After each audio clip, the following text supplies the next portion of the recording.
Masuk adik, masuk. Atas. Iya, masuk. Iya, udah.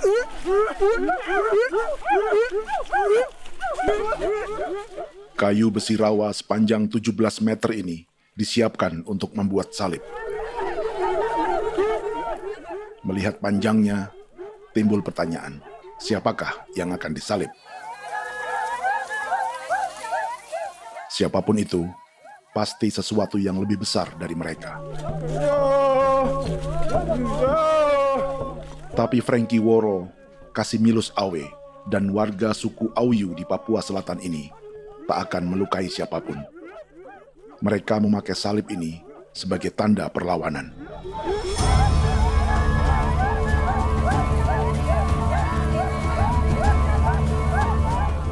Yang mereka lawan memang lebih besar, yaitu pemerintah Republik Indonesia. Pemerintah sedang mengincar 2,5 juta hektar hutan orang Papua untuk proyek tanaman industri pangan dan energi.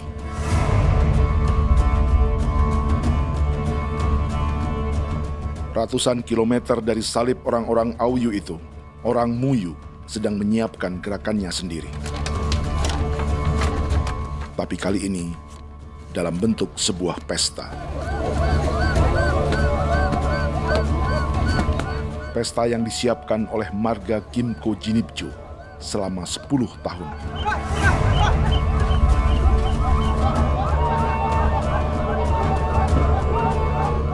Sosok di marga ini adalah Willem Kimco, orang asli Papua yang tak punya kartu identitas kewarganegaraan manapun.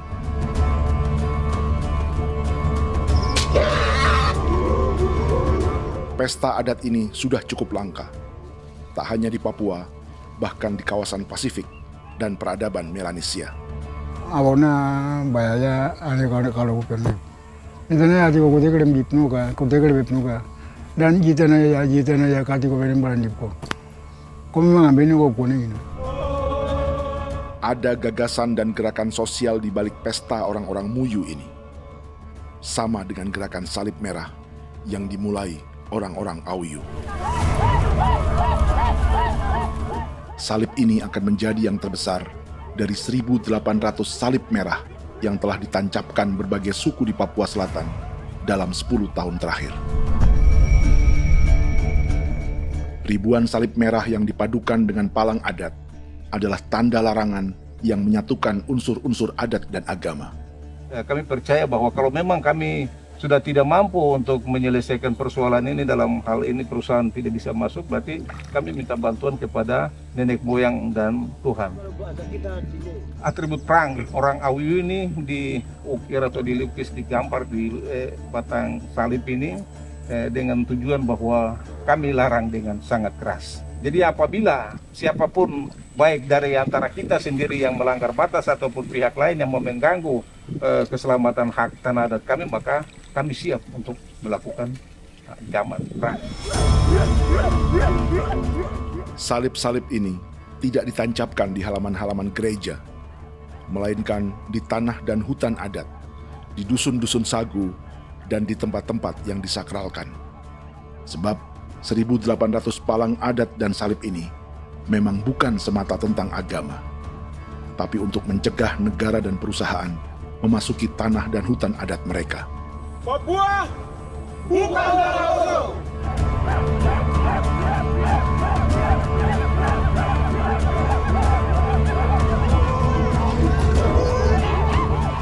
Di zaman TikTok ini, kami ingin menceritakan semua ini lewat film yang pendek.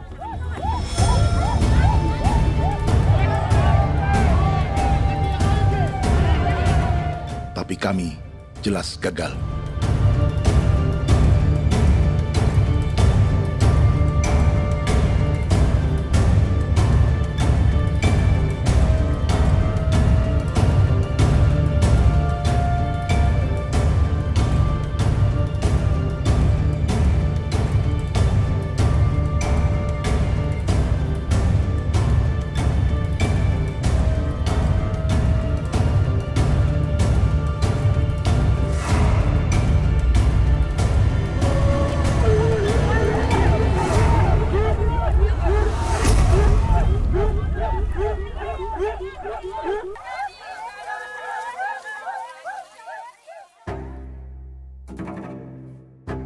Di planet ini, ada 5 pemilik hutan hujan tropis terluas yang tersisa.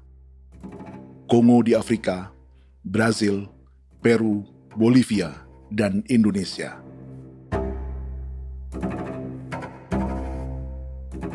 Di Indonesia, satu-satunya pulau yang hutannya masih terjaga adalah Papua, pulau terbesar kedua di dunia setelah Greenland. Lewat sejarah kolonialisme yang panjang, pulau ini kini dikuasai 2 negara. Bagian barat oleh Indonesia yang juga dikenal sebagai West Papua, dan bagian timur menjadi Papua Nugini. Dan tepat di perbatasan ini, di bagian Indonesia, sedang terjadi proyek pemusnahan hutan terbesar di dunia.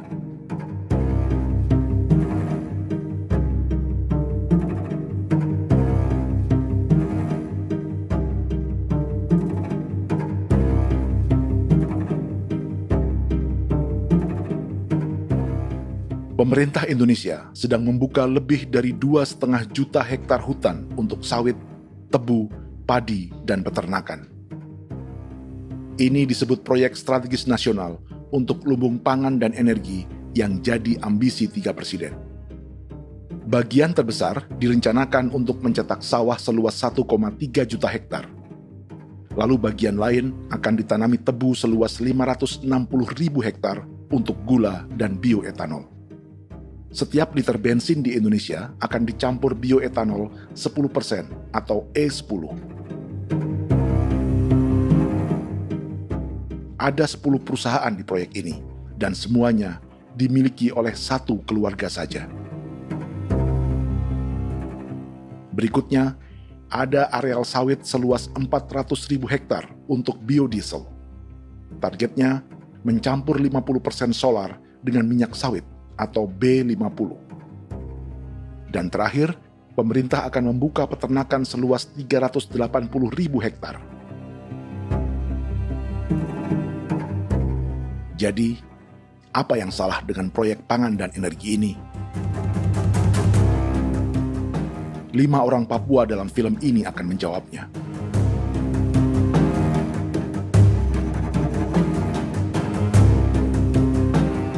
Yang pertama adalah Yasinta Moiwen dari suku Marin.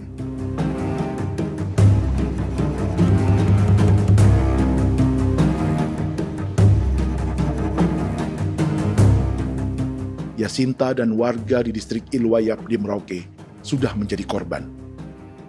Hutan dan rawa sebagai sumber pangan dan ekonominya telah dihancurkan. Jalan sepanjang 135 km sedang dibuat, dan di kiri kanannya akan dicetak 1 juta hektar sawah. Mereka sulit menolak atau melawan. Salib sudah digeser, masih datang lagi dengan senjatanya mereka nih. Karena proyek ini juga dijaga tentara. Macam-macam senjatanya.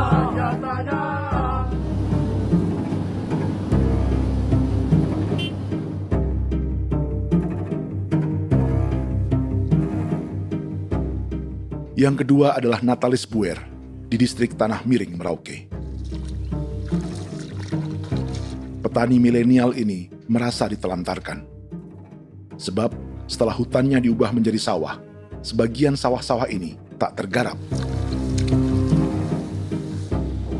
Orang asli Papua seperti Natalis tak punya modal untuk benih, pupuk, perawatan, hingga ongkos panen.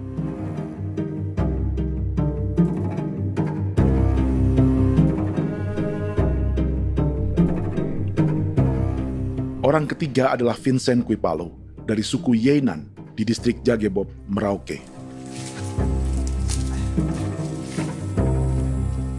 Vincent dan suku Ye sedang menjadi korban. Hutan adat orang-orang Ye sedang dihancurkan untuk perkebunan tebu dan bioetanol.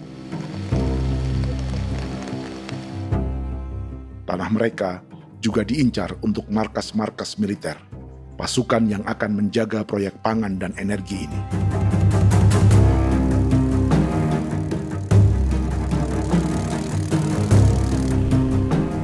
Yang keempat adalah Frankie Woro dari suku Auyu di distrik Fofi, Kabupaten Bovendigul. Hutan dan tanah mereka terancam perluasan perkebunan sawit untuk campuran biodiesel atau B50. Orang-orang dari suku Auyu ini adalah calon korban. Merekalah salah satu pelopor gerakan Palang Adat dan Salib Merah. Meski kadang berseberangan dengan gereja yang mereka anggap lebih mendukung pemerintah dan perusahaan. Mereka bahkan sedang merencanakan gerakan yang lebih besar, dengan salib yang lebih besar. Tanah milik Somu Sobisiba itu bahwa tanah ini diciptakan oleh Tuhan dan memberikan warisan kepada kami. Kami ini hanya hak jaga.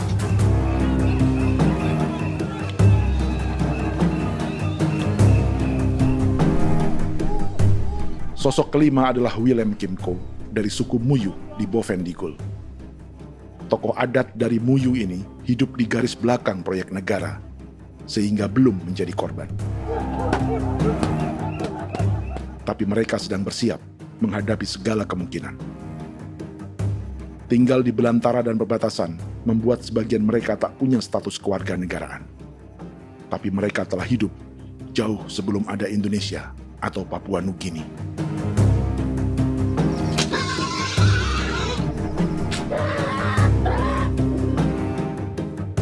Kelimanya mewakili jutaan orang asli Papua yang sedang terancam eksistensinya. Jika kita merasa kepunahan peradaban Neanderthal di Eropa, Aztec dan Inca di Amerika, atau aborigin di Australia adalah sejarah masa lalu, film ini menceritakan bagaimana pemusnahan sebuah bangsa dan kepunahan sebuah peradaban sedang terjadi di masa hidup kita. Kepunahan bukan karena kerusakan lingkungan dan ruang hidup semata, juga karena dihantam 60 tahun operasi militer.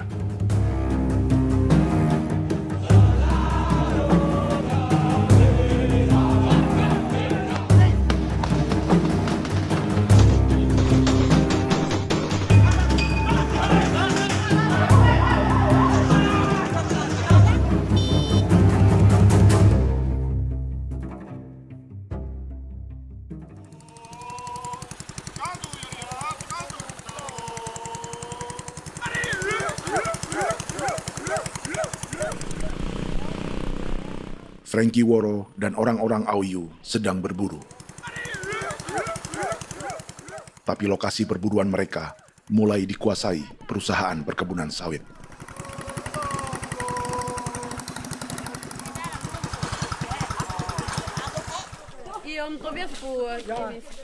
Kita akan menuju arah ke Inabusu. Di sana kami akan masuk di wilayah konsesi perusahaan PT Indo Asiana Lestari, dan di situ ya ada survei-survei mereka yang mereka pernah lakukan, tapi juga kami ada lakukan tanda-tanda saksi di sana.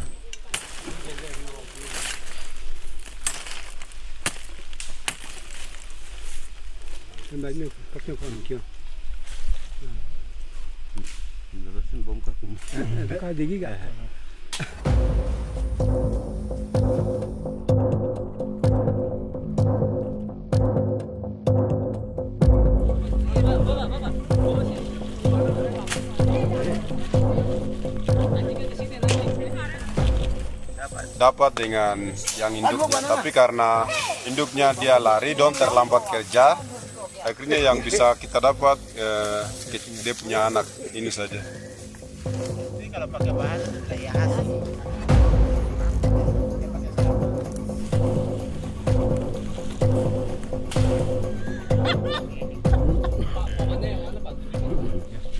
Pohon ini pohon bitanggur, dia punya kayu ini kita biasa gunakan untuk kerja perahu, dan juga kulit depu getanya itu kita pakai untuk kerja ini, panah-panah ini lem, jadikan lem ini, panah-panah.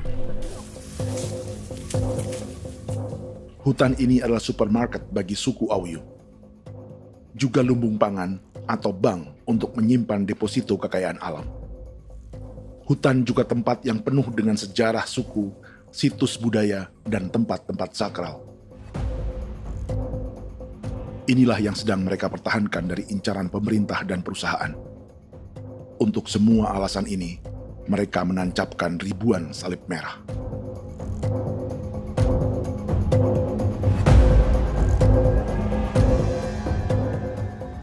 Tapi dari kampung, warga suku Auyu memberi kabar pada Frankie tentang intimidasi oleh aparat negara agar mereka melepas tanah ke perusahaan sawit dan berhenti memasang palang adat dan salib merah.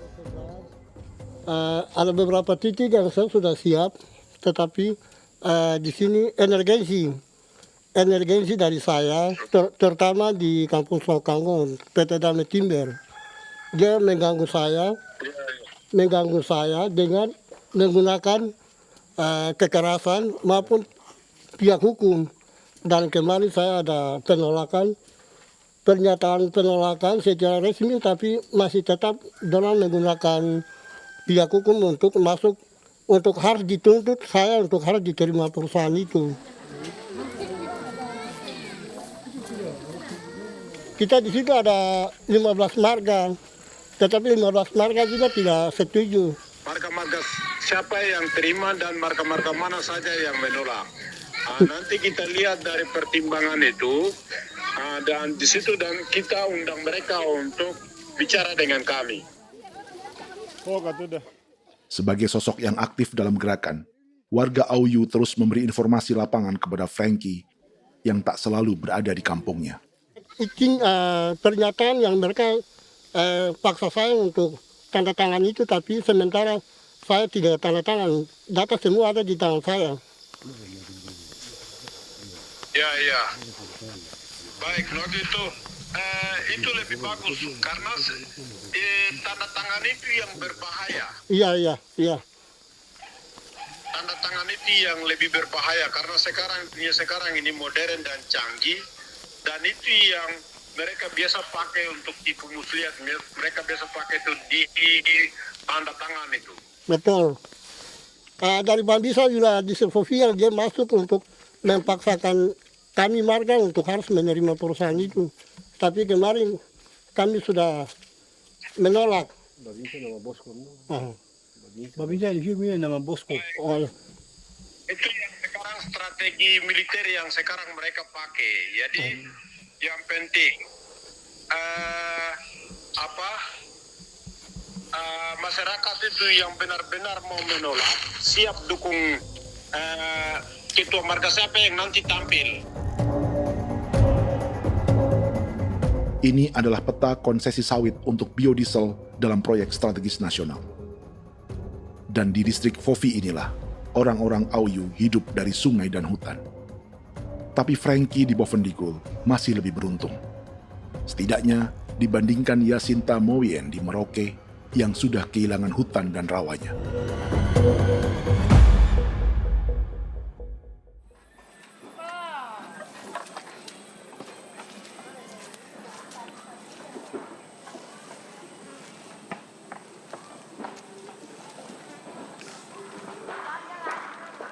Yasinta dari suku Marin adalah petani sayur di Kampung Wanam, distrik Ilwayap, Merauke.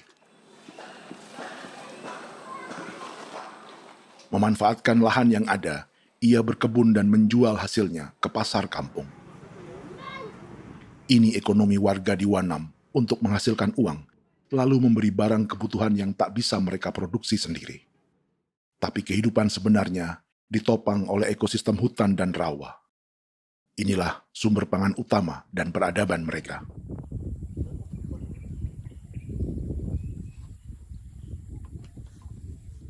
Namun ketenangan ini diusik ketika tiba-tiba Juli 2024 di Pelabuhan Wanam datang ratusan alat berat untuk proyek pangan dan energi pemerintah.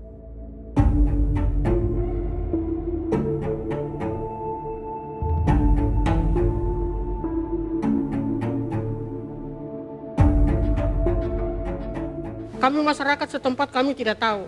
Kami kaget pagi-pagi kapal sudah ada di pelabuhan kami.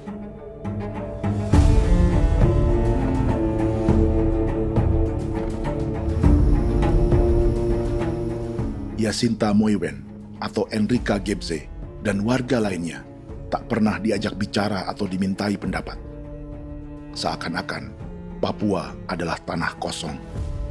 Kita suka kaget yang dong bawa turun alat berat dong bawa turun, kita kaget masyarakat. Dorang subongkar itu kayu-kayu.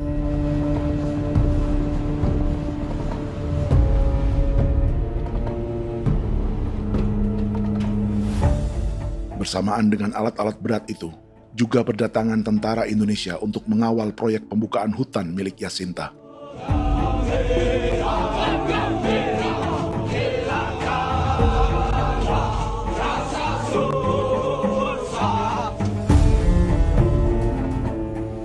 Ribu alat berat didatangkan dari Cina ke Papua oleh perusahaan bernama John Lin Group sebagai kontraktor pemerintah. Ini disebut sebagai pesanan eskavator terbesar di dunia dengan nilai 4 triliun rupiah. Misinya membuka hutan dan rawa milik orang Marin, salah satunya untuk membangun jalan sepanjang 135 km. Sementara di kiri kanannya akan dicetak sawah yang ditargetkan seluas 1,3 juta hektar. Jalan berupa garis lurus ini bukan rute tradisional ekonomi masyarakat. Jalan ini akan menghubungkan kawasan perkebunan sawit dan tebu di sebelah timur, juga untuk mobilisasi pasukan militer. John Lin Group adalah perusahaan yang dimiliki Andi Samsudin Arsyad atau yang dikenal dengan Haji Isam. Sebagian orang mengenalnya sebagai pengusaha yang hobi balapan mobil.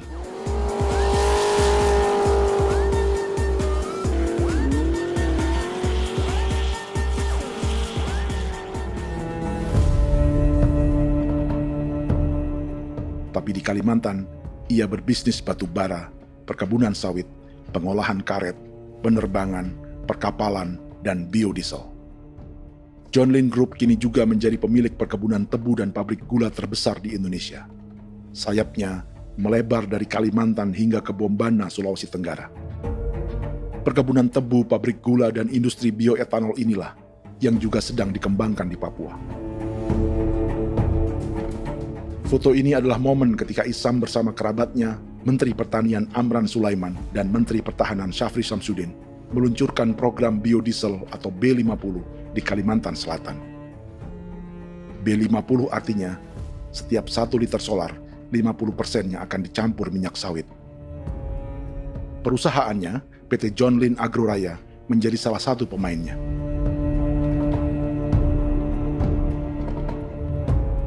Sepanjang tahun 2025, saham PT John Lin Agroraya pernah naik hingga 700%.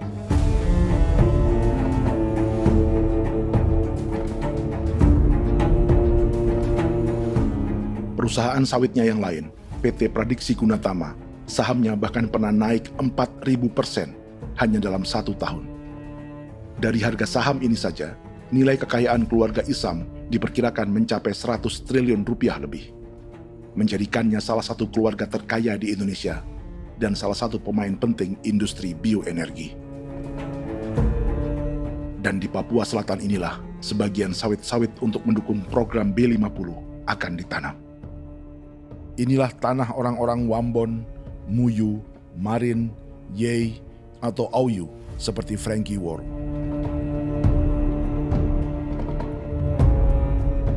Haji Isam pernah menjadi tim kampanye nasional Presiden Joko Widodo dalam pemilu 2019 saat melawan Prabowo. Bintang Mahaputra Utama diberikan kepada Saudara Andi Syamsuddin Arsyad.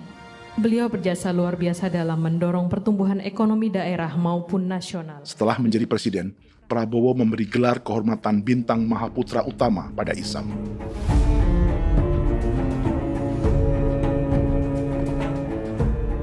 Sejumlah menteri Prabowo, juga kerabat dan orang-orang yang pernah bekerja di perusahaan Isam.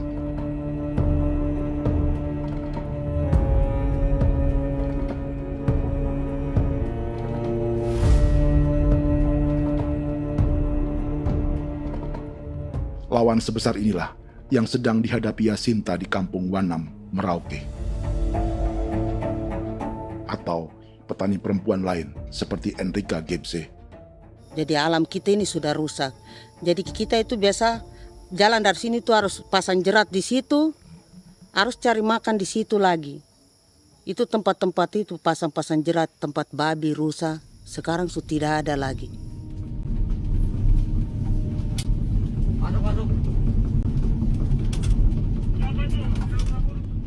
Rekaman ini memberi gambaran bagaimana Kasuari kehilangan rumah di bekas hutan dan rawa yang telah dibabat.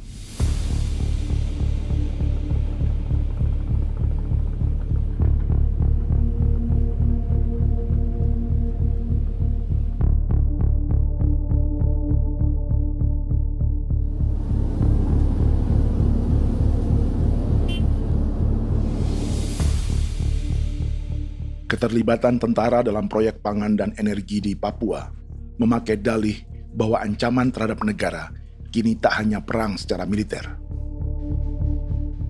tapi juga melalui pangan dan energi. Kementerian Pertahanan pun terlibat karena proyek ini dianggap operasi militer selain perang. Jadi tugas kamu adalah menjaga sumber cadangan pangan nasional. Macam-macam senjatanya, Proyek ini menambah panjang alasan mempertahankan kehadiran tentara di Papua dalam 60 tahun terakhir. Saat ini, jumlah tentara Indonesia di Papua mencapai 56.000 personel, atau ada 1 tentara untuk setiap 100 orang Papua. Bandingkan dengan rata-rata nasional, di mana hanya ada 1 tentara untuk 696 penduduk Indonesia. Itu belum termasuk polisi. Artinya, 1 orang Papua dijaga lebih banyak senjata dari rata-rata penduduk Indonesia.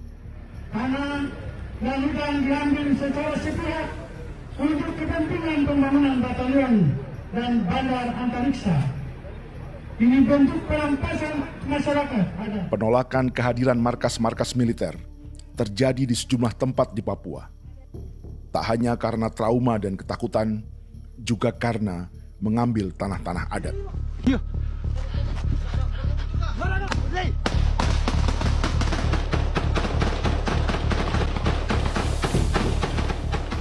Salah satu alasan mengapa militer terus ditambah di Papua, karena masih ada perlawanan dari Organisasi Papua Merdeka atau OPM selama 50 tahun terakhir. Tembak! Ayo! Tapi kekuatan militer OPM diperkirakan hanya 1.430 personel dan 360 pucuk senjata. Selebihnya, mereka menggunakan senjata tradisional.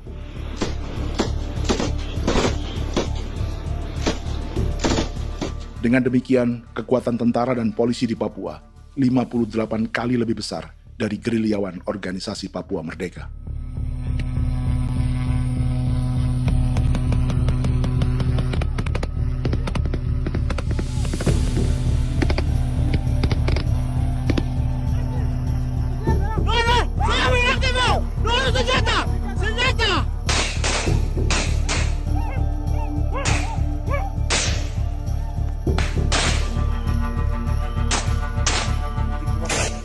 Sebagian tentara berada di garis depan pertempuran, tapi sebagian besar lainnya terlibat operasi non-tempur menjaga proyek pemerintah dan investor swasta.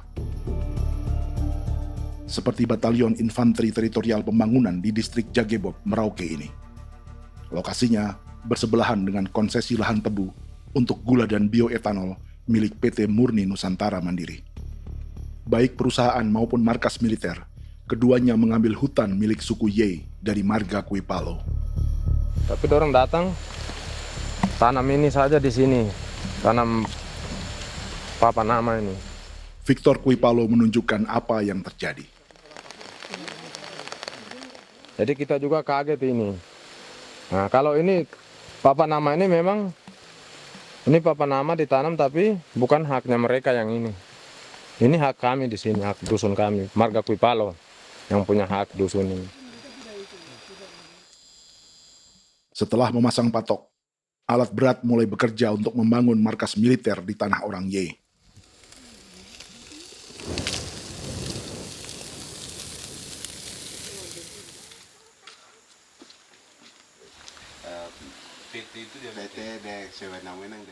Kehadiran markas militer mengkhawatirkan warga yang pernah mengalami trauma. Takut kenapa? Kalau macam yang awal macam sekarang Bu Kampung hidup ini kan aman. Terus kenapa harus didirikan korem di sini? Bukankah dengan adanya korem semakin aman, ada tentara di sini? Kalau untuk kampung kayaknya tidak bisa aman kalau ada tentara, paling masyarakat dipukul itu ini. Kalau kampung hidup begini malah saya sejahtera dan saya punya masyarakat. Apa pernah ada pengalaman buruk sebelumnya dengan tentara di daerah sini? Ada yang cerita waktu pos-pos di sini tuh di 13, 12 itu zaman katanya Patimura. Memang kasihan. Malah kita punya orang ini yang dianiaya betul, dipukul. Disuruh kerja bakti tidak mau atau lama mencari, namanya kita pangkur sagu itu butuh waktu 1 minggu. Kalau lama begitu ya paling diseret apa pukul itu. Operasi militer Indonesia di Papua dimulai tahun 1962 lewat Operasi Trikora. Tapi perlawanan bersenjata pertama di Papua baru dilakukan tahun 1965 di Manokwari. Nanti tanggal 1 Mei jam 12.30 pemerintahan di Irian Barat mutlak akan jatuh di tangan.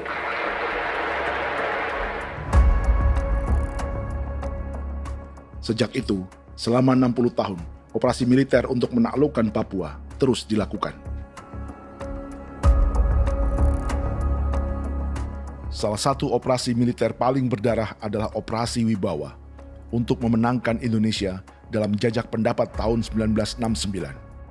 643 orang tewas di Paniai. Lalu disusul 4.146 korban tewas antara tahun 1977 hingga 1978.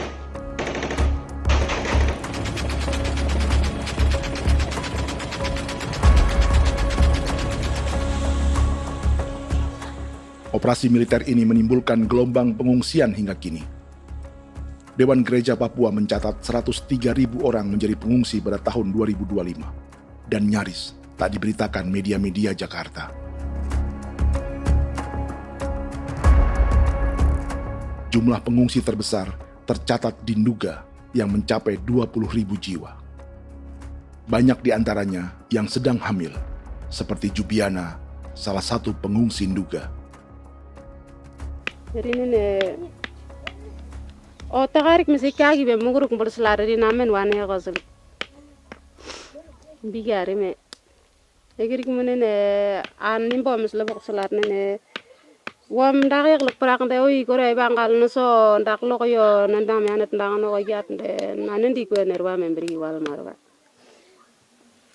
egirik munene wa tri mbel no semana o ngal siak ya ber kumbik nyak masala ore na me wo solo ri na men wani ko semane kuman nak wani wani ndem ko lo ndak misri na me bre ko lo ko nak na semane ne be minute waru ra kana bi ni dige war de mino pragit de laina bulan maret april ya na mana kantan barak na lire na bam ne Jubiana lalu menamai anaknya pengungsi Kogoya. Selain Jubiana, juga ada Emma dari Maibrat yang melahirkan di hutan. Sampai di kampung gini, katanya bilang ada tentara yang bangun jembatan.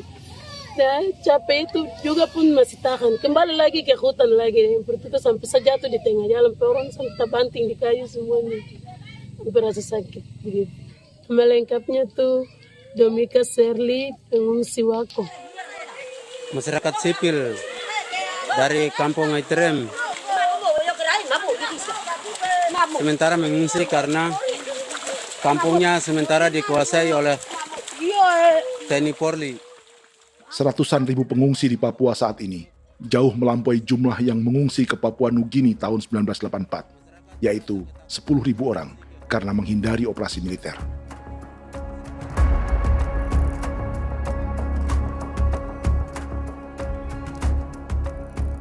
Bersamaan dengan operasi militer, eksploitasi sumber daya alam Papua juga dilakukan sejak masuknya tambang emas dan tembaga Freeport pada tahun 1967.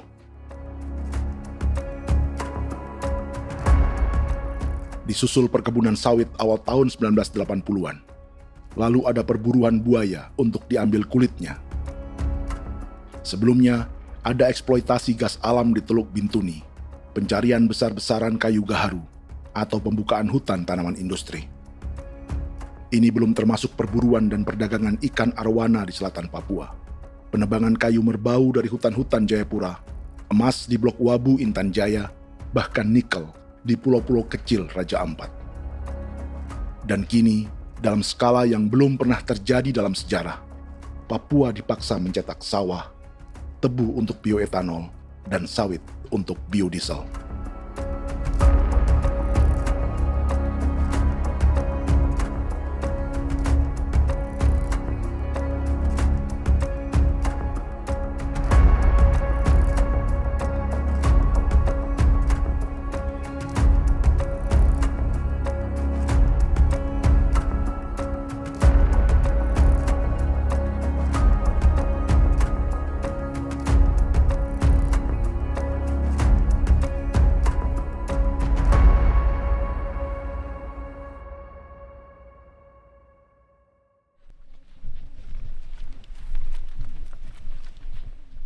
Inilah yang sedang menimpa keluarga Vincent dan Victor Kuipalo di Merauke.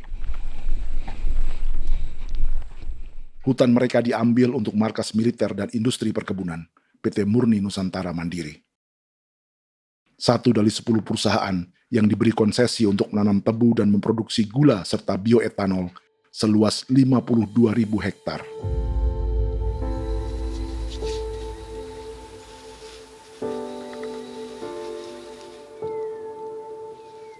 Perusahaan ini dianggap mengambil hutan dan tanah orang-orang Ye, terutama marga Kuipalo, yang memiliki hak adat terhadap 2.300 hektar hutan.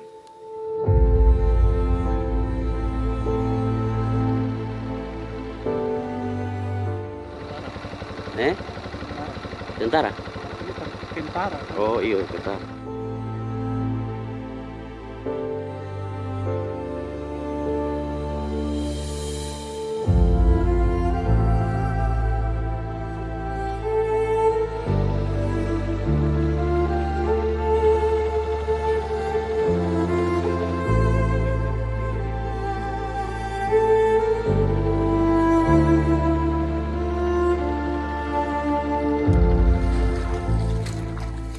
Keluarga Kuipalo sedang melihat apakah perusahaan semakin mengancam tanah mereka. Dan kekhawatiran itu terbukti. Iya, makanya tadi saya bilang ini dari sini saja dekat ini sudah masuk di dalam ujung lapang ini. Ini hutan, yang ini hutan yang dorong ada bongkar sekarang ini. Ini sudah punya alat sudah dekat ini. Dekat sekali ini. Ini di sini. Nacau, kelapa itu yang jalan lama, jalan setapak ini. Dari udara, terlihat alat-alat berat semakin mendekati tanah orang-orang Ye, marga Kuipalo.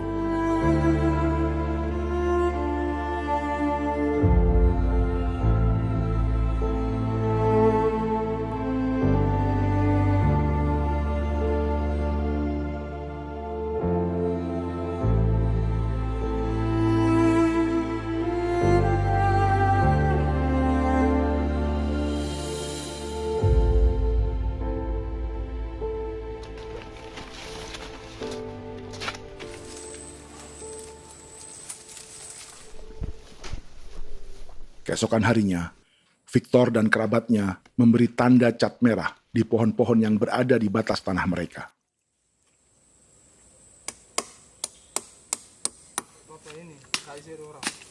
Tapi tanda peringatan adat ini tak diindahkan perusahaan.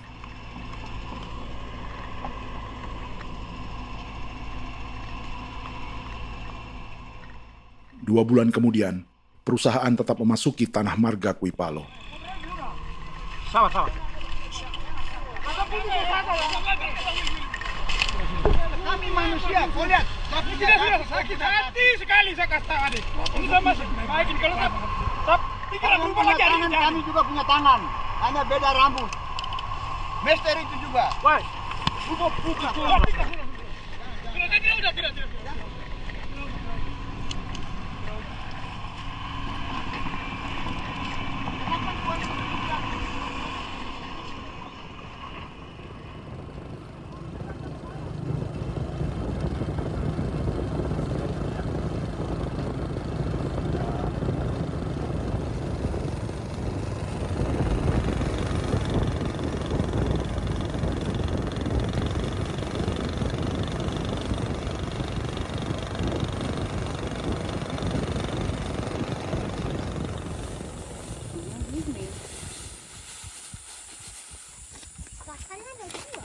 Kita masuk sini.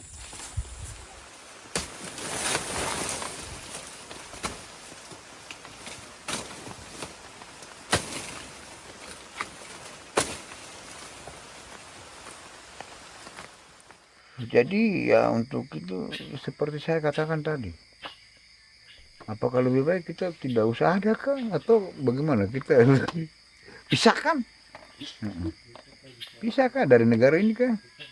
Jangankan tuh, saya kemarin bicara sama Daniel, datang sama saya dengan persoalan Kodam ini. Saya bilang, Pak Daniel, kalau lebih baik saya ngungsi ke Papua Nugini. Dia bilang, aduh Bapak jangan begitu. Ya memang, kalau tidak bisa menghargai kami, lebih baik pilihan yang itu yang saya memilih. Lebih baik saya pindah dari sini. Saya mengungsi ke Papua Nugini, di negara tetangga. Masih di long. Apa? Saya bilang sama Kapolsek, Pak Agustus ini 17 Agustus saya tidak kasih naik bendera merah putih. Saya bendera ada, nanti saya taruh di meja. Bendera saya ada. Karena saya punya pikiran percuma kita ini merasa bahwa kita hidup di bawah naungan merah putih. Ternyata merah putih tidak lindungi kami. Tidak anggap kami sebagai kami rakyatnya. Dia lambang negara. Dan kami menghargai lambang negara itu. Ternyata lambang negara ini, kita bernaung di bawah lambang negara ini, kita tidak dilindungi. Hak kita tidak dihargai.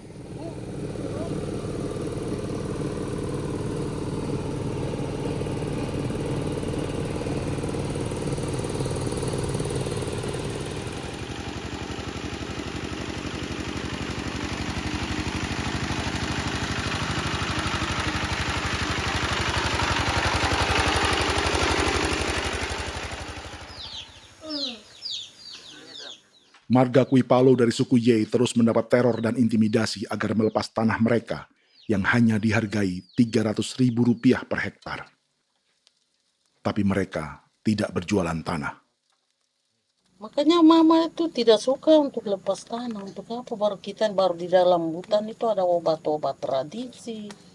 Itu sudah Kalau macam ada sayur juga, kita ambil sayur yang dia tumbuh sendiri. Jadi kita ini mau kemana, kalau itu sudah digusur, ya habis. Kita ini jadi penonton. Jangan sampai kita ini duduk minta di jalan. Jadi kita tidak mau seperti itu. Makanya tanah itu kita tidak melepas. Tapi mungkin orang lain tuh dia senang saja. Lebih baik saya pegang uang merah dulu. Saya bisa beli-beli itu ini. Nanti datang uang sudah habis, gembel, mau cari kemana lagi, hutan sudah habis, mau makan ikan di mana, kali sudah hancur. Seperti Yasinta di Wanam, suara dan gerakan kaum perempuan Papua sangat nyaring dan tak bisa diabaikan. Saya sebagai perempuan tolak untuk perusahaan masuk di sini. Karena kalau saya terima anak-anak saya mau dikemanakan, mau tinggal di mana. Apapun yang terjadi saya tetap tolak. Demi tanah ini saya akan berjuang, demi saya punya anak-anak. Yang katanya mengutamakan anak Papua, nyatanya yang kerja kebanyakan ya orang-orang Jawa. Saya sendiri orang Jawa, tapi bukan mau bicara yang tidak-tidak. Memang kenyataannya seperti orang-orang Papua itu diterbelakangkan, kurang diutamakan, gitu.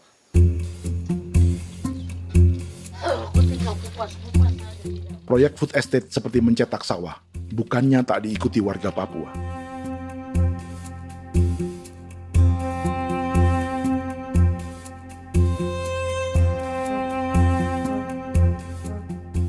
Salah satunya Natalis Buer di distrik Tanah Miring, Merauke.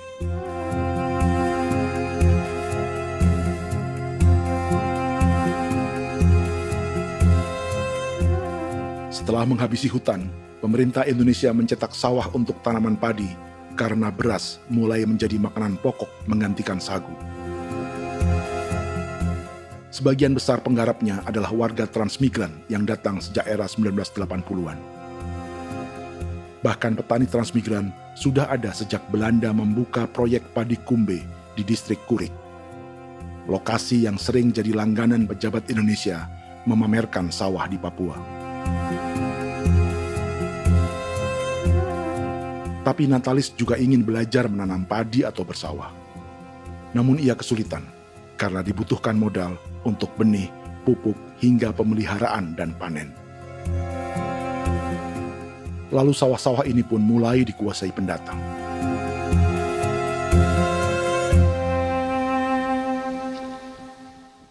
Tapi sejauh ini di kampung kami ini yang saya lihat memang ada kelompok kami punya di sini yang sudah tergabung dalam Gapoktan, kemudian masuk dalam optimalisasi lahan.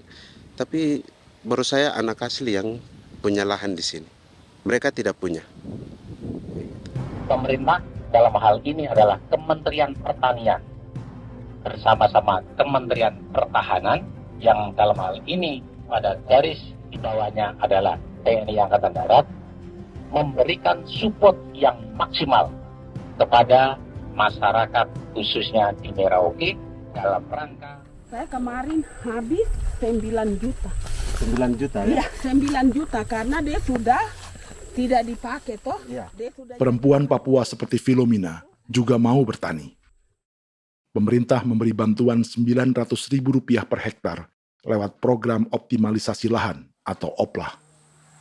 Tapi dibanding biaya produksi dan harga jual gabah, Filomina mengaku berkali-kali rugi dan kini memutuskan tak lagi menggarap sawahnya. Terus kita harus cari uang untuk kombe. Betul. Karung kita beli. Karung beri sendiri lagi. Tenda kita beli. Ini dari yang offline ini don tidak siapkan. Tidak ada. Tidak ada ya, jadi mama don sendiri. Itu yang saya ada bilang, 900.000. Itu modal untuk kerja sawah ini. Mulai dari kerja sampai nanti panen. Panen. Wih, ngeri sekali. Iya, lucu toh? Tidak dapat itu. Betul, Mam. Kalau disuruh tanam ubi berhektar-hektar, mari datang. Kita tahu cara rawatnya bagaimana, iya. Tanamnya bagaimana, tanam model bagaimana supaya hasilnya model begitu. Kita tahu. Kalau yang ini kan kita baru belajar. Sebagian hutan milik warga Senayu di Merauke sudah dibuka untuk sawah dan kebun tebu oleh PT Global Papua Abadi. Proyek pertanian ini dikerjakan oleh Kodim Merauke. Mereka melepas sebagian tanah karena ingin belajar bertani. Saya punya nenek moyang tidak ajar saya tanam padi. Tapi saya mau berubah. Generasi saya yang berikut ini besok lusa tidak bisa makan pisang, sagu. Namun program optimalisasi lahan yang dijanjikan dengan berbagai bantuan tak dirasakan Filomina. Obat rumput beli, obat padi beli, jonder kita bayar, bahkan bibit masih kurang, cari bibit lagi beli. Jadi saya memang kalau program pemerintah saya sama sekali saya tidak suka. Baku tipu saya.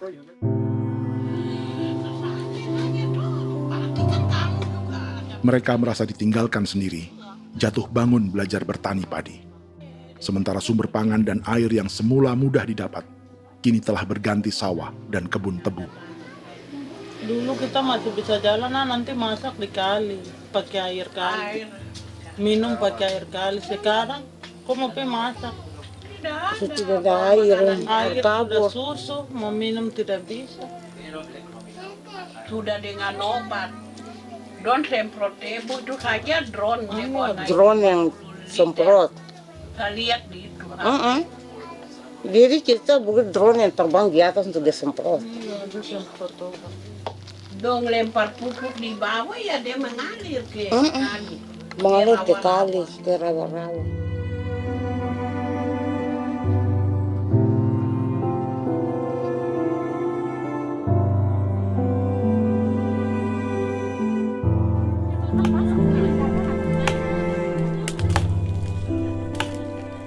Seperti pertanian sawah bagi orang Bali atau Toraja, bagi orang Auyu dan suku-suku lainnya di Papua Selatan, sagu juga bukan semata tentang pangan.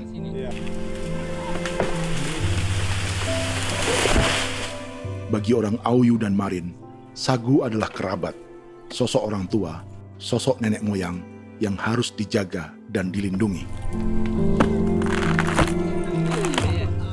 Lagi bikin apa mama ini mama? Pakai tokok itu sagu.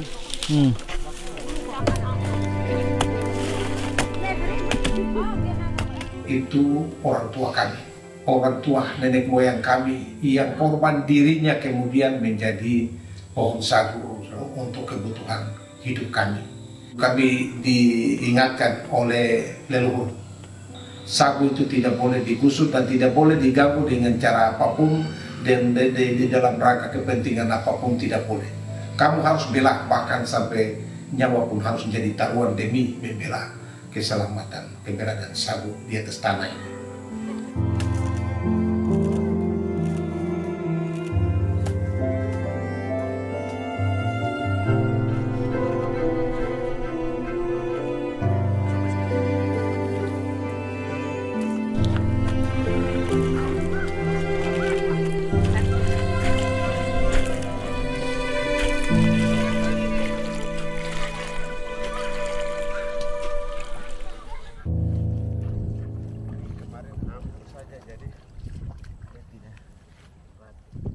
Menurut Natalis, pemerintah di Jakarta mendefinisikan lumbung pangan semata urusan beras dan mencetak sawah.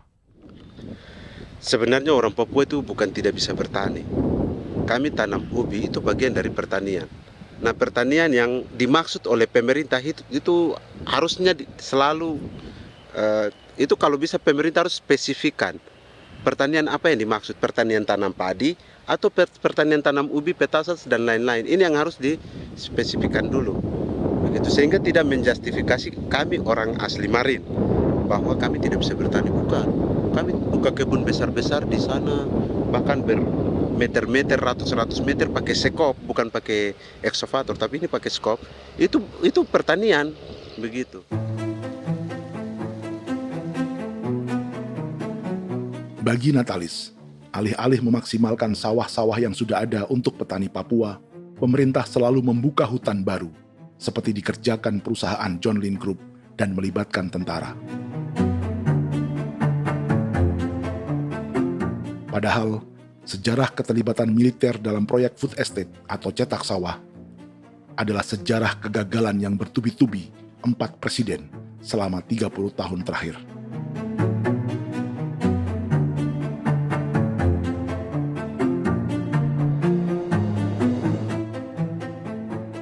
Papua bukan yang pertama menjadi proyek lumbung pangan yang melibatkan tentara.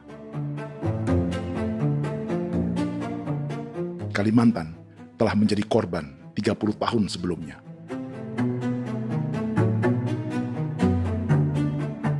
Ini adalah bekas hutan yang sudah dibuka di Pulang Pisau, Kalimantan Tengah.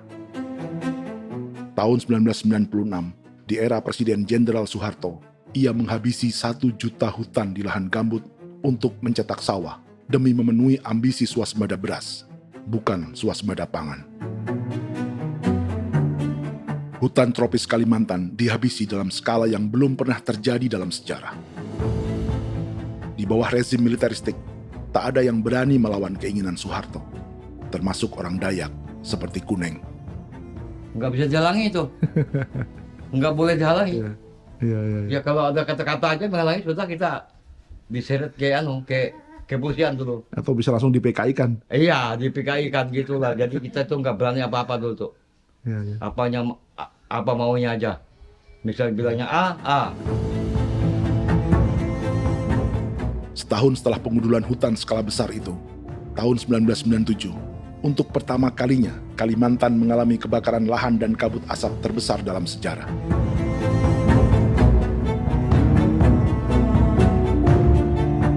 Sebagai ilustrasi, ini kondisi kabut asap tahun 2015.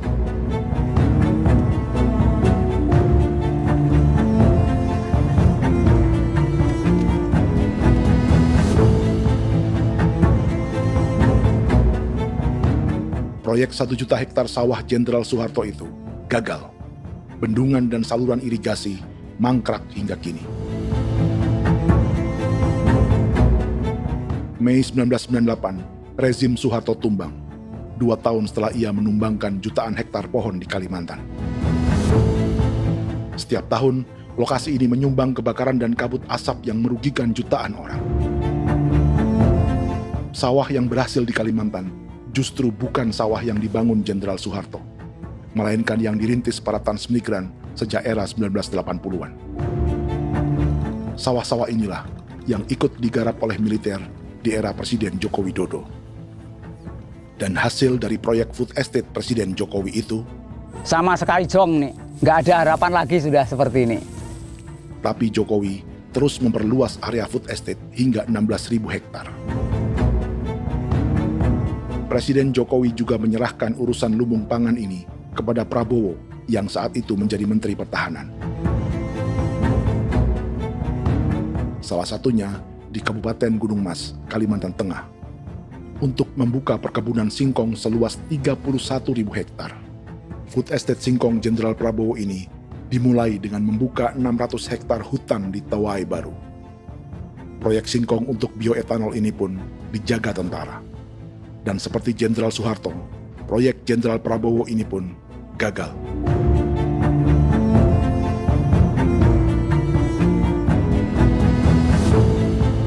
Dengan reputasi ini, Joko Widodo dan Prabowo justru sedang membuka 2,5 juta hektar di Papua.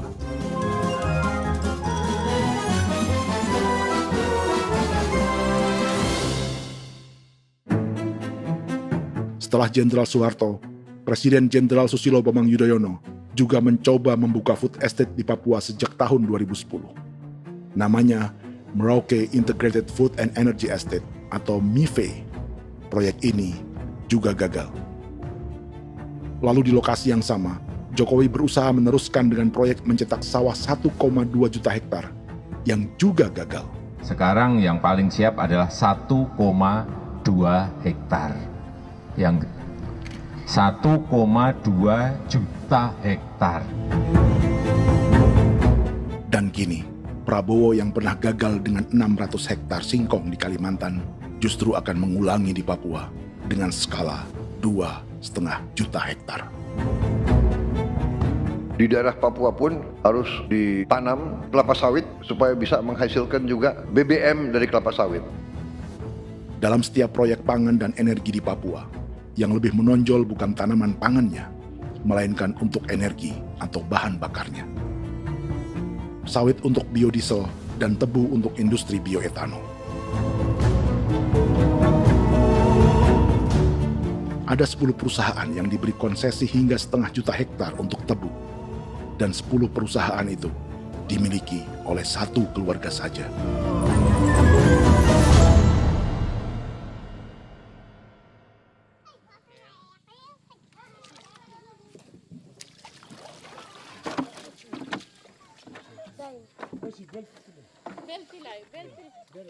Para perempuan Auyu di Bovendigul akan berangkat memancing. Priska Beni membantu menyiapkan perahu.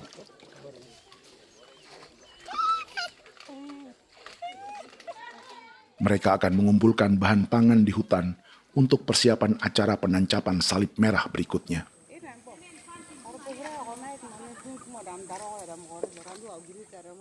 Priska sudah mengambil posisi memancing.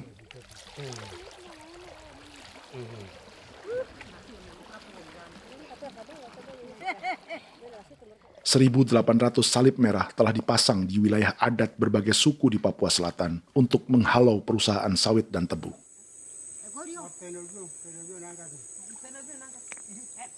Maria Tebung yang paling muda datang membawa hasil. 2 ekor ikan gastor alias gabus toraja. Sebagai generasi Z, pendidikannya sampai sekolah dasar. Di perusahaan perkebunan seperti sawit atau tebu, ijazah SD hanya bisa menjadi buruh kasar. Tapi ia tak tertarik. Karena kita hidup itu dari alam, kita pancing, juga di darat, bawa anjing, terus bikin pagar sagu, dapat babi, bawa baru kita makan. Jadi kita tidak mau perusahaan masuk. Sementara Priska Beni masih mencari peruntungan. Tapi baginya, menjadi nelayan di Sungai Fofi masih lebih baik daripada bekerja 9 tahun di perkebunan sawit. Sudah pengalaman, jadi kita tidak mau lagi. Seberapa lama ketika kerja itu? Selama di sana. 9 tahun di sana. 9 tahun? Saya baru pulang dari perusahaan. Selama 9 tahun kerja di sawit, bisa punya rumah kah? Atau Tidak. motor kah? Tidak. Johnson kah? Tidak. Cuma makan saja. Pendapatan juga kan tidak lebih. Habis dimakan.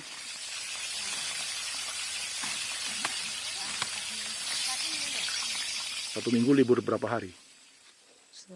Tidak libur. Minggu tetap kerja? Tetap kerja. Tidak bisa ke gereja? Hari Minggu kerja. Hari Minggu juga kerja. Dia tidak mengenal agama perusahaan itu. Di grup perusahaan sawit Korindo, Priska digaji 2 juta rupiah per bulan dan tinggal di mes karyawan. Tapi gaji itu dipotong bahan makanan atau BAMA rata-rata 1 juta rupiah setiap bulan. Korindo adalah grup perusahaan yang salah satu usahanya adalah hutan tanaman industri dan sawit di Bovendigul dan Merauke. Di Papua, mereka memakai bendera PT Tunas Sarwa Ema. Perusahaan ini pernah memberi bantuan pada Keuskupan Agung Merauke. Keuskupan Merauke belakangan mengeluarkan pernyataan mendukung proyek strategis nasional di Papua. Umat Katolik yang memprotes sikap gereja tersebut ditangkap polisi. Jadi selama 9 tahun tidak bisa nabung? Tidak. Makan saja. Makan saja. Makan saja. Menabung bagaimana? Keperluan banyak. Sudah sampai. Habis di anak-anak uang sekolah. Uang 1 juta itu mana sampai. Mau nabung juga tidak cukup. Sudah pengalaman, jadi kalau di sini perusahaan mau masuk tidak.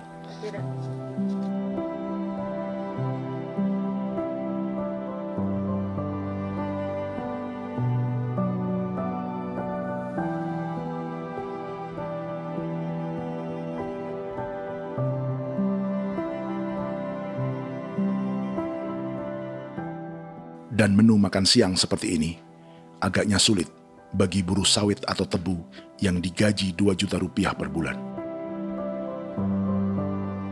Generasi Z seperti Maria Tebung atau generasi milenial seperti Priska Beni punya matematika ekonominya sendiri.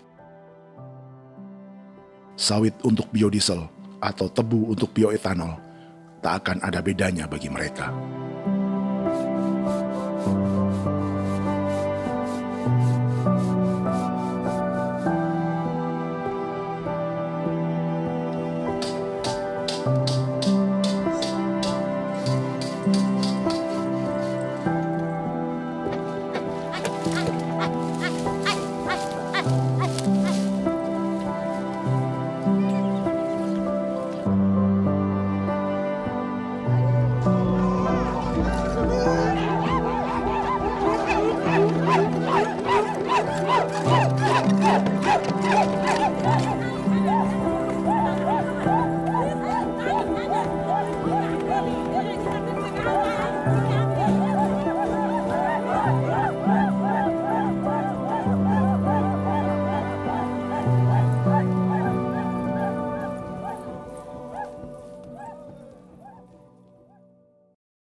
Perkebunan tebu 1,5 juta hektar di Merauke adalah ide 3 presiden untuk menggenjot penggunaan bioenergi sebagai campuran bahan bakar fosil.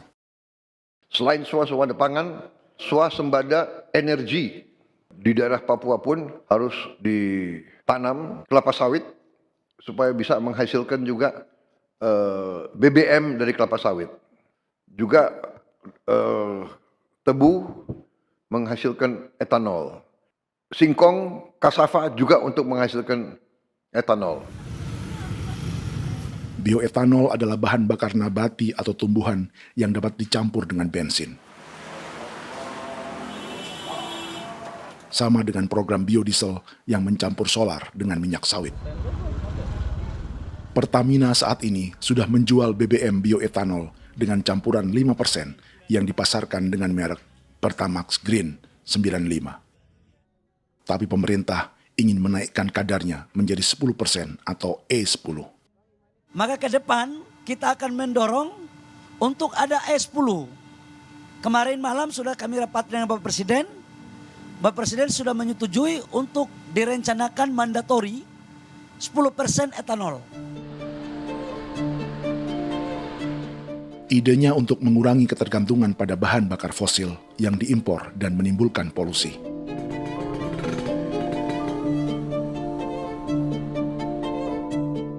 Tapi bioetanol bukannya tak mengorbankan lingkungan, hutan, rawa, dan manusia. Karena program E10 membutuhkan 7,3 miliar liter bioetanol, maka lahan yang dibuka untuk menanam tebu bisa mencapai 1,3 juta hektar. Sementara saat ini, luas perkebunan tebu di Indonesia hanya 500 sampai 600 ribu hektar. Artinya, butuh lahan baru hingga 800 ribu hektar untuk menanam tebu. Dan 500 ribu hektar diantaranya sedang dibuka di Papua. Hutan yang tadinya untuk menumbuhkan pangan berubah jadi tanaman untuk bahan bakar di jalanan. Kecepatan pulihnya hutan beradu dengan jumlah dan kecepatan kendaraan di jalanan.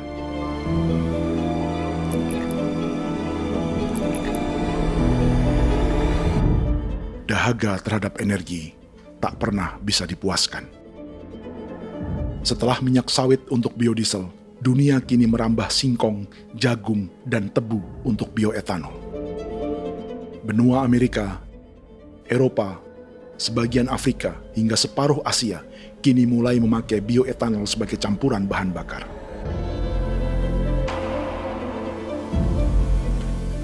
Selain perebutan lahan, masa depan dunia juga dibayangi semakin mahalnya harga pangan karena persaingan antara perut manusia dengan tangki kendaraan. Ini adalah lokasi perkebunan tebu dan bioetanol PT Murni Nusantara Mandiri yang mengancam tanah Vincent Quipalo dan orang-orang Ye di Merauke. Beberapa kilometer di selatan adalah PT Global Papua Abadi yang mengancam tanah orang-orang Muyu dan Marin. Dua perusahaan ini adalah bagian dari 10 perusahaan yang mendapat konsesi lahan untuk tebu dan bioetanol di Merauke. Batas konsesi mereka bahkan sama dengan batas negara Indonesia dengan Papua Nugini. Salah satu ciri bahwa peta konsesi ini dibuat di Jakarta dari atas meja. Sama seperti kolonial Inggris dan Belanda ketika mereka membagi Pulau Papua dengan garis lurus pada abad 19. Seakan Papua adalah tanah kosong. Bedanya, meski peta konsesi ini mengatur batas 10 perusahaan, tapi perusahaan-perusahaan ini sebenarnya dimiliki oleh satu keluarga saja. Ini nama 9 dari 10 perusahaan tebu dan bioetanol di Merauke, Papua. 99% saham mereka dimiliki sebuah perusahaan bernama PT Merauke Nusantara Manis. Sementara 1% sisanya dimiliki PT Merauke Gula Mandiri. Tapi saham kedua perusahaan ini dimiliki PT Merauke Sugar Group. Dan perusahaan ini, 90% sahamnya dimiliki pengusaha bernama Angelia Bonaventure Sudirman, serta perusahaan bernama Zico Trust dan Resource Harvest. Lalu 10% lainnya dikuasai PT Papua Energi Abadi, yang pemiliknya adalah Dudi Christian dan Angel Madeline. Sekarang, mari kita lihat siapa mereka. Angelia Sudirman adalah keponakan dari salah satu konglomerat sawit Indonesia, Martias Fangiono. 9 perusahaan di Papua ini berada di bawah bendera Merauke Sugar Group.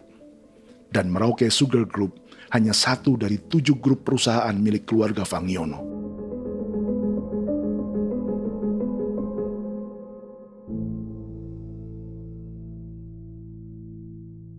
Ini Martias Fangiono. Seperti Haji Isam, Martias selama ini dikenal sebagai pengusaha sawit yang kini merambah bisnis tebu dan bioetanol. Ini momen saat penanaman perdana tebu di Merauke bersama Presiden Joko Widodo Juli 2024. Di sini juga ada anak Martias Fangiono, yaitu Wirastuti Fangiono. Wirastuti adalah salah satu yang menonjol dari keluarga Fangiono. Tahun 2025, Forbes mencatatnya sebagai konglomerat termuda dengan kekayaan 23 triliun rupiah yang mengendalikan 2 grup usaha, FAP Agri dan Surya Dumai Industri. Keduanya adalah perusahaan sawit dan biodiesel. Anak dan bapak ini adalah investor utama bagi Jokowi dan Prabowo untuk proyek tebu dan bioetanol di Papua. Sementara yang ini adalah Martua Sitorus, pemilik raksasa agribisnis dunia, Wilmar International, yang juga memegang konsesi sawit di Papua lewat berbagai perusahaan. Tapi Martua kini memakai bendera baru, yaitu KPN Corporation, atau Karunia Prima Nastari. KPN inilah yang memiliki kelindan bisnis dengan keluarga Fangiono untuk proyek tebu Merauke. Apalagi grup Wilmar yang didirikannya juga pemain gula utama di Australia. Tahun 2010, Wilmar membeli 100% saham perusahaan gula terbesar Australia, Sucrogen. Akuisisi senilai 1,5 miliar dolar Amerika ini langsung menjadikan Wilmar salah satu pemain tebu terbesar dunia. Sebagian bibit tebu yang ditanam di Merauke adalah varietas yang dikembangkan Lembaga Riset Gula Australia atau Sugar Research Australia. Sugar Research Australia lalu menjalin kontrak pengembangan bibit dengan PT Global Papua Abadi milik Fangiono. Tapi masalahnya, Sugar Research Australia adalah badan publik yang tugasnya memajukan petani tebu dan sebagian dananya berasal dari pajak warga Australia. Itu artinya, warga Australia membiayai pengembangan bibit tebu untuk investor dan pemerintah Indonesia. Dokumen ini menunjukkan bahwa lembaga yang dibiayai warga Australia itu pernah memiliki kontrak penyediaan bibit dengan PT Global Papua Abadi milik keluarga Fangiono. Kontrak itu baru berakhir pada November 2024. Artinya, saat Presiden Jokowi dan keluarga Fangiono menanam bibit tebu pada Juli 2024 ini, kontrak itu masih berlaku. Nama lain dalam keluarga ini adalah Siliandra Fangiono, yang pada tahun 2024 dijuluki Raja Sawit Termuda dengan kekayaan 39 triliun rupiah dalam catatan Forbes. Ia mengendalikan grup First Resources. Secara umum, keluarga Fangiono memiliki 20 perusahaan di Sumatera, 32 perusahaan di Kalimantan, 1 di Jakarta, 2 di Singapura, dan 25 perusahaan di Papua. Di Papua, perusahaannya tersebar dari Sorong, Mapi, hingga Merauke. Para politikus dan pejabat Indonesia terus membesarkan konglomerasi, meski Martias Fangiono pernah divonis 1,5 tahun penjara karena kasus pembalakan liar dan kebun sawit ilegal tahun 2007. Sementara tahun 2022, Wilmar terlibat kasus korupsi ekspor minyak sawit dan divonis mengembalikan kerugian negara 11,8 triliun rupiah.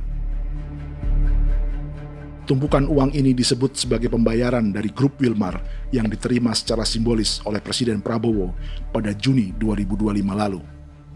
Tapi peran raksasa biodiesel dan bioetanol dunia ini belum akan surut di Indonesia. Bahkan sebaliknya.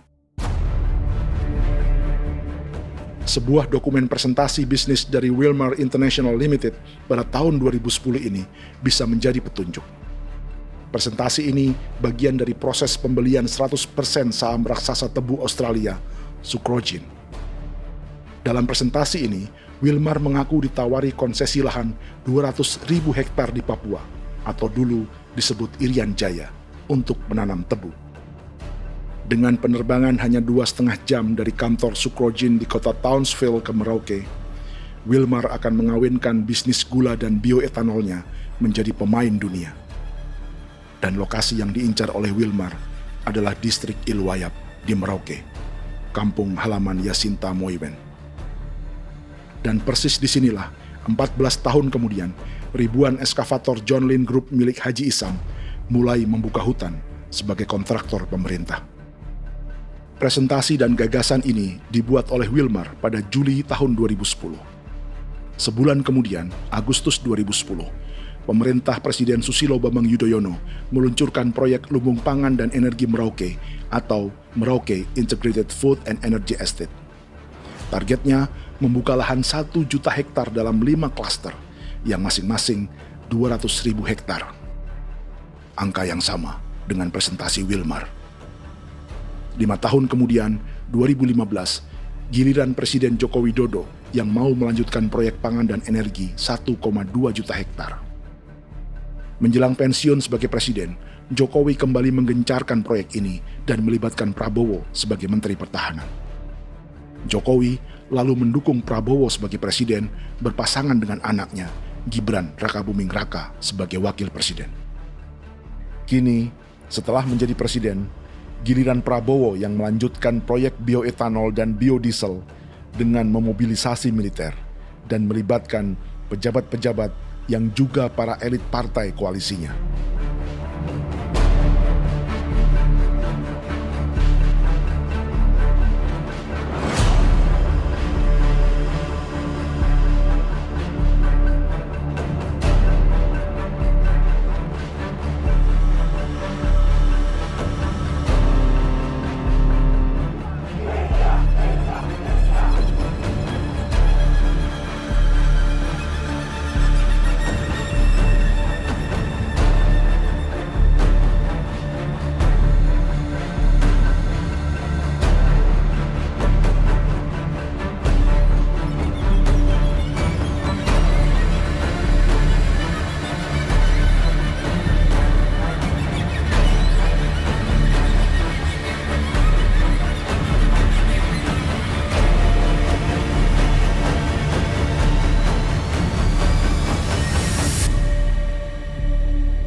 Tahun lalu, hutan-hutan di Pulau Jawa dalam waktu singkat berubah menjadi perkebunan tebu di bawah rezim kolonial Belanda. Orang Jawa menjadi buruh dan petaninya dipaksa menanam tebu. Dari kolonialisme dan politik tanam paksa itu, Belanda memperkaya negara dan para investornya. Tak puas membuka hutan untuk perkebunan di Jawa dan Sumatera, kolonial Belanda menanam tebu hingga di Suriname dan mengerahkan ribuan orang Jawa sebagai buruh pada tahun 1890. Inggris yang sudah menguasai negara seluas India dan Papua Nugini pun masih menanam tebu jauh di tengah Samudra Pasifik, di tanah orang-orang Fiji. Lalu memindahkan puluhan ribu orang India menjadi buruh di sana. 200 tahun sebelumnya, ratusan ribu orang Afrika bahkan diperbudak untuk bekerja di perkebunan-perkebunan tebu Spanyol dari selatan Eropa hingga Karibia, Kuba, atau Jamaika. Jika dulu tebu menjadi gula atau emas putih, kini cerita kolonialisme tebu berlanjut di Papua untuk bahan bakar nabati atau bioetanol. Dan seperti semua cerita tentang kolonialisme, akan ada yang berpesta dan ada yang membayar. Dalam setiap cerita pesta kolonialisme, baik di Jawa, Karibia, atau di Papua, selalu melibatkan para elit lokal, dari pejabat, perwira, hingga agamawan. Tapi dalam setiap kolonialisme, juga selalu ada cerita tentang mereka yang mempertahankan diri dan melawan.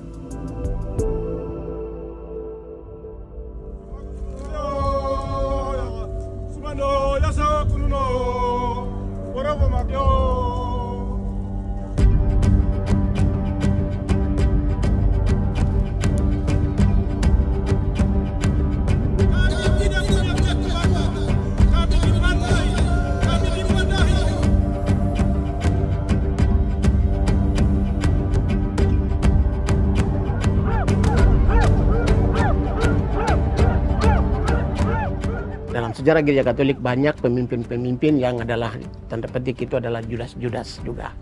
Jadi itu sudah pasti karena itu adalah manusia.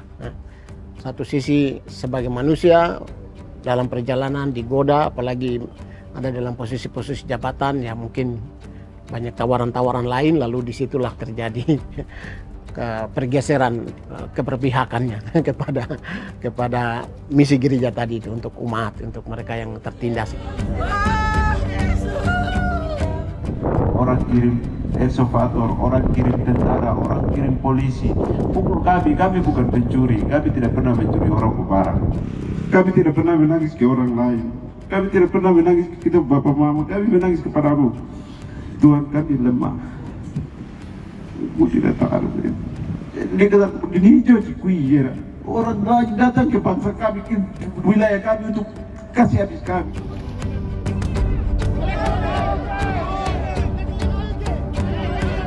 Ya Hakimam Dehi, Ya Hakimam Dehi, Bono Ya Hadigul Dehi, Bono Ya Hadigul Dehi. Kita buat sasi seperti begini untuk menolak perusahaan apapun yang masuk di tanah kami. Kalau kita kasih, kita bikin rusak sekarang, kita punya generasi berikutnya mau dapat kemana. Jadi kita nyatakan sikap di sore hari ini, kami tolak.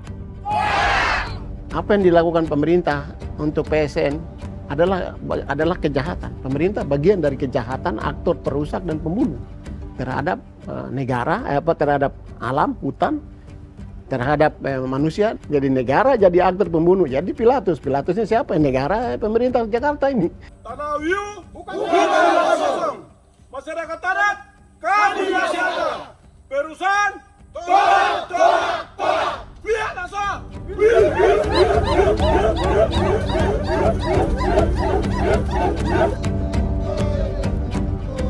Jika tanah adat dan hutan adat hilang, kami mau hidup di mana? Maka di sini saya mau bilang, negara jangan tipu-tipu kami lagi.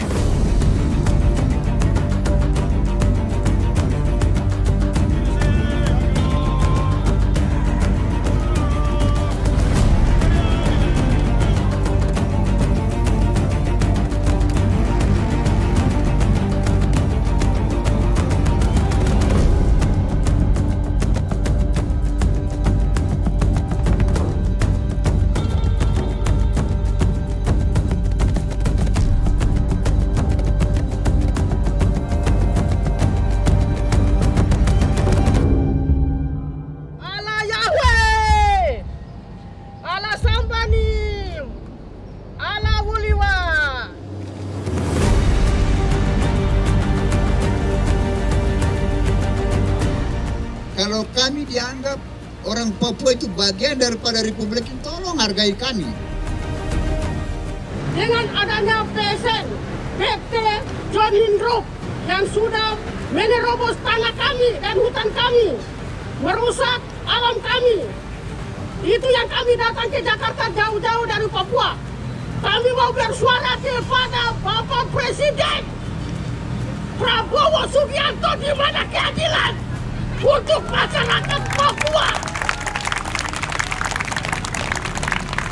Tolong lihat masyarakat Papua yang sudah mati. Kami bersepakat menyatakan, 1. Gereja-gereja di Indonesia mendukung masyarakat adat yang menolak proyek strategis nasional di tanah Papua. 2. Gereja-gereja di Indonesia menolak militerisme dan otoritarianisme di Indonesia.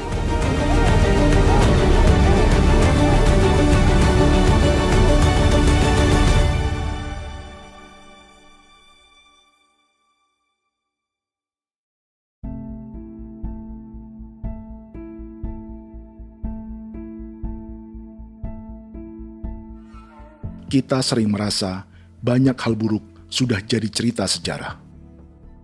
Dan kita sekarang hidup lebih baik, lebih beradab, atau mustahil melakukan kejahatan seperti di masa lalu. Kita tidak lagi menghukum mati orang dengan memenggal kepalanya. Kita menembaknya atau menyuntik racun agar tertidur dan mati. Tapi ada hal-hal yang tak berubah. Salah satu pembantaian yang kuat di ingatan kita adalah kejahatan Nazi atau genosida di Rwanda. Padahal pembantaian juga sedang terjadi di masa kita, seperti di Gaza, Palestina. Penghancuran sebuah peradaban seperti Indian di Amerika atau aborigin di Australia juga kita anggap masa lalu. Sekarang kita merasa lebih baik dan lebih toleran. Padahal proses penghancuran bahkan pemusnahan yang sama sedang terjadi terhadap bangsa Melanesia di Papua. Begitu juga dengan praktik kolonialisme. Kita merasa penjajahan seperti dilakukan Portugis, Inggris, atau Belanda sudah menjadi sejarah. Dan Indonesia tidak mungkin menjajah. Padahal itulah yang sedang terjadi dan dirasakan di Papua.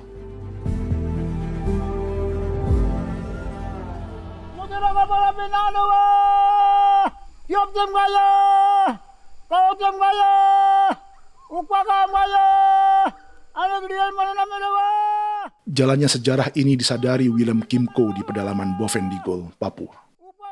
Hidup terpencil dan tak tersentuh urusan negara bukan berarti selalu aman.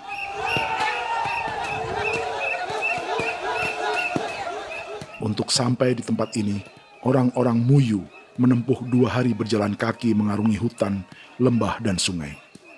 Termasuk mereka yang datang dari perbatasan Papua Nugini. Mereka berkumpul untuk memenuhi undangan pesta adat yang disebut Awon Atatbon atau Pesta Babi. Yang mengundang adalah marga Kimco Jinipjo. Yang dituakan di marga ini adalah Willem Kimco. Ia tak punya kartu tanda penduduk dan kewarganegaraan manapun, baik Indonesia atau Papua Nugini. Tahun 1984, 10.000 orang Papua, terutama suku Muyu, mengungsi ke Papua Nugini untuk menghindari operasi militer Indonesia, termasuk Willem Kimco.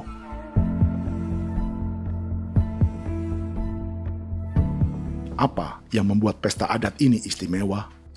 Apa bedanya dengan acara serupa yang dihadiri pejabat, tokoh agama, LSM, atau yang direkam oleh kru televisi dan konten kreator? 18. Pertama, untuk membuat pesta babi, orang Muyu perlu persiapan selama 10 tahun. Sebab, babi-babi yang akan jadi bagian dari pesta ini tak boleh dibeli, alias harus dipelihara sendiri. Babi-babi ini bukan bantuan pejabat pemerintah, gereja, atau LSM.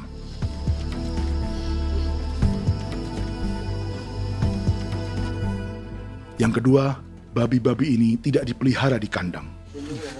Jadi punya nama babi ini kah? Harimau. Harimau? Harimau.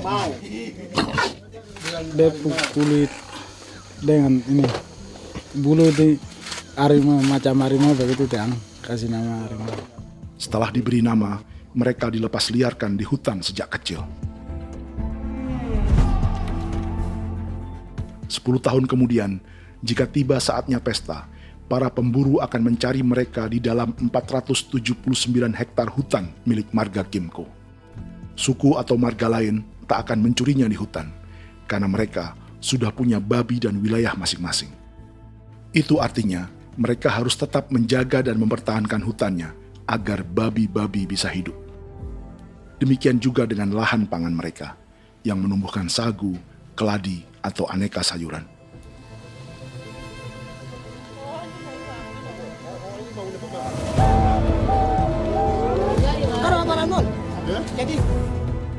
Yang ketiga, dalam Awon Atatbon atau pesta babi, binatang ini tidak dimakan secara gratis.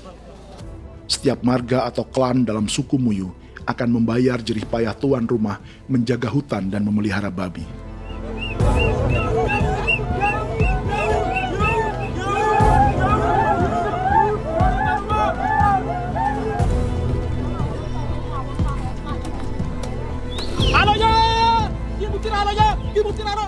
Ini seperti arisan untuk menjaga budaya dan lingkungan.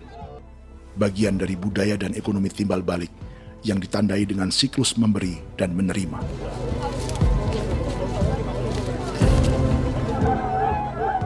Ini juga cara orang Muyu membangun dan memperluas aliansi.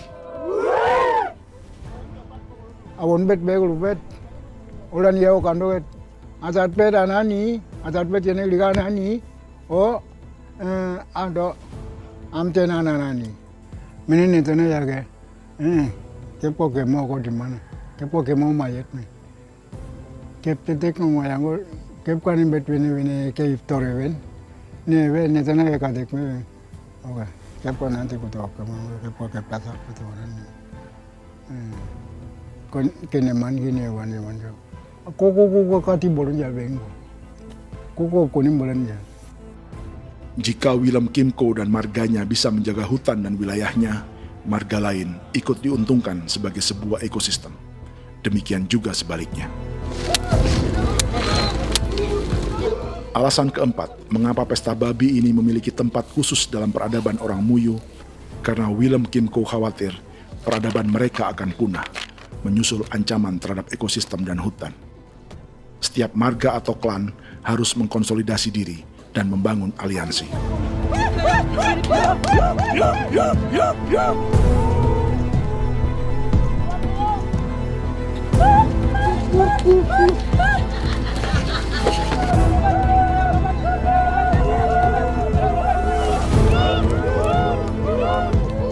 Kekhawatiran Willem dan orang-orang Muyu tak berlebihan. Ruang hidup mereka bersinggungan dengan proyek bioetanol dan biodiesel pemerintah Indonesia. Mereka juga tahu apa yang telah dan sedang menimpa suku lain seperti Auyu di Bovendigul atau Yainan dan Marin Anim di Merauke.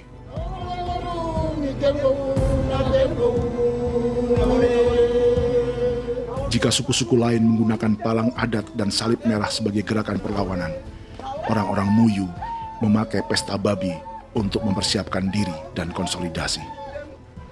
Sebab, berbeda dengan saat mengungsi tahun 1984, kali ini yang datang ke tanah orang-orang Muyu tak hanya tentara, juga alat-alat berat bersama para pebisnis pangan dan energi. Awan